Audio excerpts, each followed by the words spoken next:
कहते हैं जिंदगी में हार के बाद इंसान के सामने दो रास्ते होते हैं, या तो वो टूट जाता है या फिर अपनी जिंदगी का रास्ता ही बदल देता है।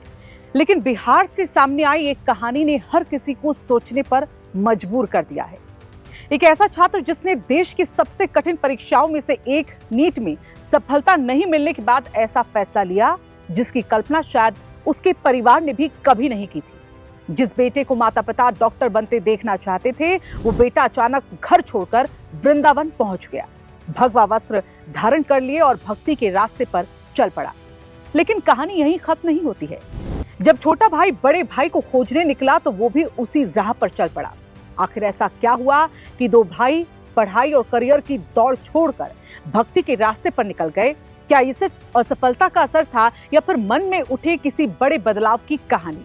आइए आपको बताते हैं बिहार के भोजपुर से आई ये हैरान कर देने वाली कहानी।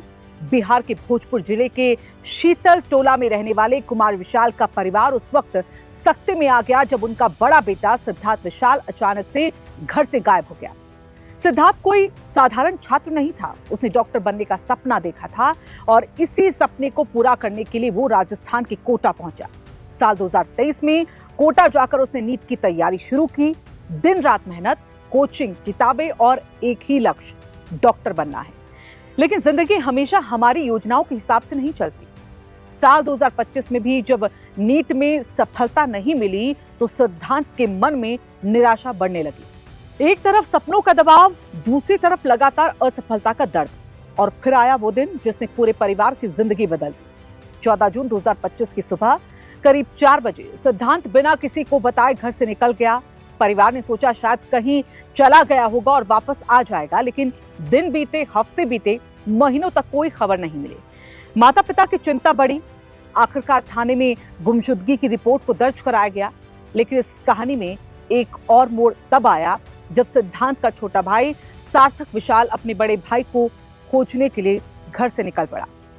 परिवार को लगा कि छोटा भाई अपने भाई को ढूंढने गया है, लेकिन किस्मत को यहाँ कुछ और ही मंजूर था। कुछ समय बाद सार्थक भी लापता हो गया। परिवार के लिए सवाल और बड़ा हो गया था, आखिर दोनों भाई कहां चले गए? क्या दोनों किसी परेशानी में हैं या फिर उन्होंने अपनी जिंदगी के लिए कोई अलग रास्ता चुन लिया है? कई महीनों की तलाश के बाद पुलिस को जानकारी मिली कि सिद्धांत उत्तर प्रदेश के वृंदावन में है। पुलिस टीम वृंदावन पहुंची और वहां जो कहानी सामने आई उसने सभी को हैरान कर दिया। सिद्धांत ने बताया कि नीट में लगातार असफलता के बाद उसका मन पढ़ाई से हट गया था। उसके मन में वैराग्य की भावना आने लगी और उसने सांसारिक जीवन को छोड़कर भक्ति के रास्ते पर चलने का फैसला कर लिया।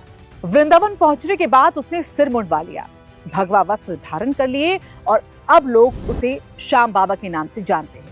उसने पुलिस और अदालत के सामने भी कहा कि वो गृहस्थ जीवन में वापस नहीं लौटना चाहता, बल्कि वैराग्य के रास्ते पर ही आगे बढ़ना चाहता है। वहीं छोटे भाई सार्थक की कहानी भी कम दिलचस्प नहीं है। वो भी लंबे वक्त तक वृंदावन में रहा, लेकिन हैरानी की बात यह है कि दोनों भाई एक ही शहर में रहकर भी एक दूसरे से नहीं मिले। दोनों अपने अपने रास्ते पर भक्ति में लीन रहे। हालांकि बाद में सार्थक वापस परिवार के पास लौट आए और अपने परिजनों से बातचीत भी करते हैं। अब इस पूरे मामले में परिवार की सोच भी काफी अलग है। सिद्धांत के दादा विपिन प्रसाद सिंह कहते हैं कि पोते का इस तरह घर छोड़कर शुरुआत में दुखद लगता था, लेकिन अगर वो सच में खुश है और उसने अपनी इच्छा से रास्ता चुना है तो उन्हें उसकी खुशी में ही अपनी खुशी नजर आती है। उनका कहना है कि आज के वक्त में जहां कोई युवा असफलता के बाद गलत रास्तों को चुन लेता है, तो वहीं उनके पोते ने वैराग्य का कठिन रास्ता चुना। हालांकि रास्ता आसान नहीं है, लेकिन परिवार का कहना है कि ये सिद्धांत का अपना फैसला है। वहीं पुलिस की जांच में भी यही सामने आया कि सिद्धांत अपनी इच्छा से वृंदावन गए थे। पुलिस अधिकारी वृंदावन पहुंचे थे। पुलिस के मुताबिक परिवार ने अपहरण का मामला दर्ज कराया था, लेकिन जांच में पता चला कि छात्र खुद अपनी इच्छा से आश्रम गए। इसके बाद उसे अदालत में पेश किया गया, जहां उसने साफ कहा कि वो गृहस्थ जीवन में वापस लौटना नहीं चाहता और फिर से वृंदावन के आश्रम में लौटना चाहता है। अब आगे की कार्रवाई अदालत के निर्देशों के अनुसार होगी। तो ये कहानी सिर्फ एक छात्र की नीट में असफल होने की कहानी नहीं है। ये कहानी है सपनों के टूटने के बाद इंसान के अंदर चलने वाली उस लड़ाई की, जहां कोई दोबारा कोशिश करता है, कोई रास्ता बदल लेता है और कोई आध्यात्मिक सफर को चुन लेता है। लेकिन इस कहानी ने एक सवाल यहाँ पर जरूर खड़ा कर दिया कि आज के युवाओं पर सफलता का दबाव इतना बढ़ गया कि असफलता उन्हें जिंदगी के बिल्कुल अलग रास्ते पर ले जा रही है, या फिर हर इंसान को अपनी जिंदगी का रास्ता चुनने का खुद अधिकार है। आप इस पूरी कहानी को कैसे देखते हैं, किस नजरिए से देखते हैं? क्या सिद्धांत का फैसला जो था वो सही है, या नीट की असफलता के बाद लिया गया ये बड़ा कदम सोचने वाली बात है? अपनी राय हमें कमेंट बॉक्स में यहाँ जरूर बताइएगा।